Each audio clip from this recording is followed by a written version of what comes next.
positive, Ollie. Marcus Rashford, MBE. How proud are you of the work he's doing and also the way he sort of conducts himself as a person?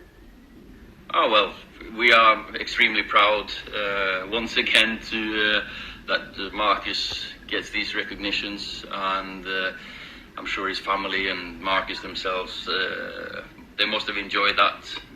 For me, as his manager, it's I know how great he is as a person and how much he cares for others. So extremely proud, and just want him to carry on doing his good job on and off the pitch. And speaking of matters on the pitch, the players call that Spurs defeat embarrassing, Ollie. I know it's only 3 Premier League games into the season, but what would you say to the fans that are concerned about the way you've started the season? Of course, we know we've started the season badly, and that game ended really badly. We started well, and after the sending off with 10 men, we couldn't hold on or get back to getting a result. When we got the 3-1 just after the sending off, I think that was the extra hope maybe went, and we know we have to perform better. But then again, we've now had 2 weeks to think about it, work on it. The ones that were here in the group and the others that went to the nationals, they've had both positive and negative experiences. Simon Peach. Morning, Ollie. Return to that format. I mean, how obviously pressure and scrutiny comes on yourself when there's a big loss like that, and on the players. How have you found it, and how's the reaction from the squad been? Obviously, the players you've had around. Well, we've been in touch with the ones that have been away as well, of course, and it's one of those things that you have to get over it as soon as you can and move on. We know any little chance from outside, you want to create a division. I think Bruno spoke really well the other day about we are united. We have to stay together. We can't listen to everyone outside. We've got to just get on with it. Bruno has now lost 2 league games since he came to the club, and he came in February. So, but it's been 2 in quick succession. So he's not used to losing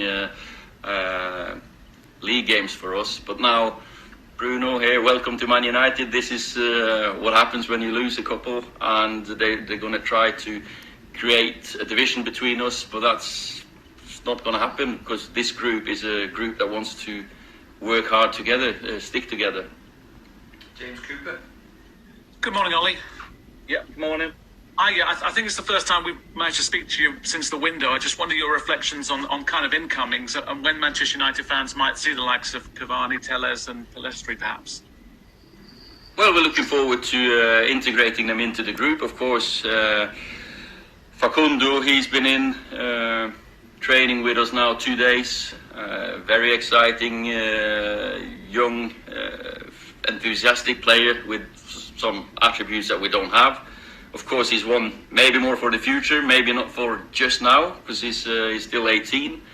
Alex came in, came in yesterday, did his recovery after a long flight from Sao Paulo, having coming on twice for Brazil. So we're looking forward to integrating him.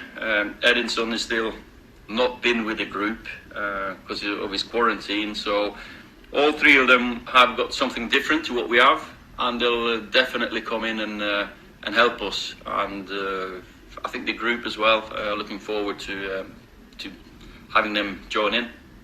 The week has seen also the whole big picture proposal, obviously put together by Manchester United and Liverpool ostensibly. I just wonder your thoughts. Fans have talked about a need for reform. Clearly, smaller clubs are struggling and are fearful about the future. What are your thoughts as manager of Manchester United? Yeah, well, it's a definite that we, as one of the bigger clubs, and we have a responsibility to protect the football pyramid or the smaller clubs. I think we've seen lately that the effect this pandemic has had on many smaller clubs. For me, you say the fans, that's a key thing for me that we want to get the fans back into the stadiums, which will help the other clubs. I'm just very glad that we're looking into and we're trying to help, and the talks have started, and let's make the powers to be decide how we're going to do that. Simon Stone. Hi Ollie. Harry Maguire obviously had a difficult night on Wednesday. There's various opinions around him. Gareth Southgate thinks he could play through his difficulties at the moment. Rio Ferdinand thinks he'd benefit from a rest. What's your view of how you handle your captain? You know, football is very, very.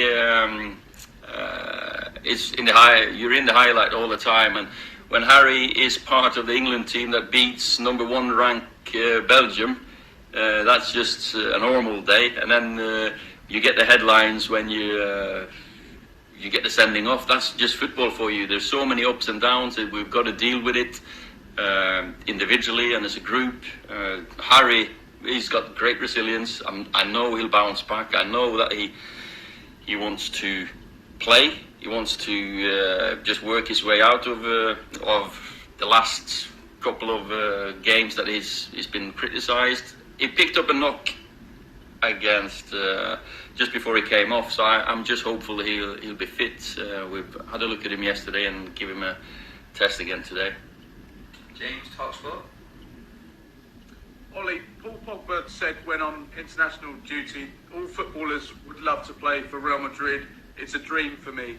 Was that frustrating to hear your midfielders say that after a 6-1 defeat to Spurs?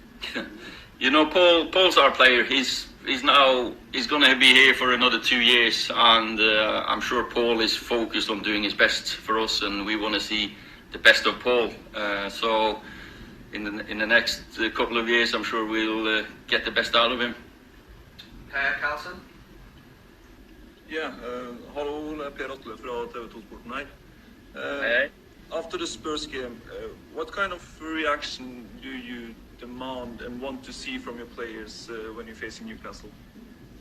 We need a response, as we always do. After you lose a game, you just want to win the next one. Of course, that's a response. We want to go up there, try to dominate and control the game. Result is, of course, very important. But I want to see the body language and our mindsets being positive again, because you don't get anywhere by being negative. So we're going to go out there, go for a win, see players who want to work for the points. Last one in this section for Andy Mason. Morning, Ollie. Morning. Newcastle tomorrow, as you just said. How much of a low point was that game last year? What did you learn, and how much further is your team along from them? You've not actually lost an away game since January. Oh, well, it was a disappointing game, of course. Last year we should have won it. We had a few chances to win it, but then young Longstaff scored a goal from a counter attack, and they beat us 1-0. We didn't have a response. I think we've come quite a bit since then, as you said. We've done well, getting to the third last season, but now it's about getting the 3 points in this game, because we know we've started badly. I know Brucey and Newcastle, they've started really well. 7 points already in the quarters in the Carabao Cup, and it's looking positive for them. For us, we have to go up there and dominate. We have to show that we can handle setbacks as we did have last time.